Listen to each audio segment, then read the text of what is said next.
Prime Minister Narendra Modi released the 20th installment of the Pradhan Mantri Kisan Samman Nidhi PM Kisan scheme at an event in Banarasi. In Tripura, Chief Minister Dr. Manik Shah also distributed the installment at the Edinagar Agriculture Research Centre.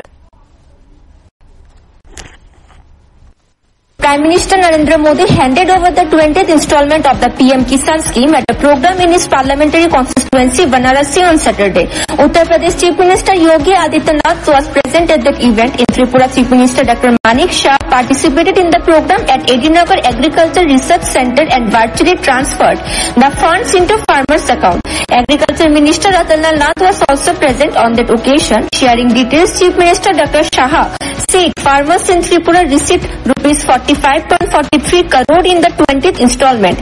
He elaborated that Dhalai received rupees 7.44 crore, Gomati rupees 7.24 crore, North Tripura rupees 8.41 crore, Khowai rupees 4.23 crore, Sipaijala rupees 5.34 crore, South Tripura rupees 5.94 crore, Unakati rupees 3.17 crore and West Tripura rupees 3.62 crore.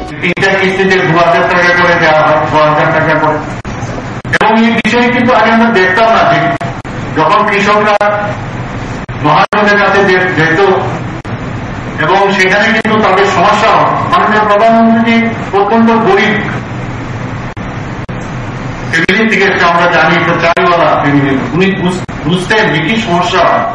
সেই জায়গায় 2000 দেওয়াতে প্রথম যখন ধান রোপণের বিষয় হয়, কিছু সামগ্রী যদি কিনতে হয়, ইনিশিয়ালি যাদের টাকার প্রয়োজন, সেই কারণে আজকে সেই কাজটা উনি করছেন। 2019 থেকে যে প্রধানমন্ত্রী কিষাণ সম্মান নিধি সেটা শুরু করে আজকে আমরাও ত্রিপুরাতে যে আমরা দেখেছি প্রায় এখানে রেজিস্ট্রি করা যে অনেক কৃষক ভাই বোনেরা আছেন প্রায় 2,90,000 এর মধ্যে 19তম কিস্তি যেটা দেওয়া হয়েছিল গত বছর, সেখানে প্রায় 2,84,787 জন কৃষককে সরাসরি ডিবিটির মাধ্যমে দেওয়া হয়েছে এবং কত দেওয়া হয়েছে 844,08,88,000 টাকা। এটা বিশাল অঙ্ক।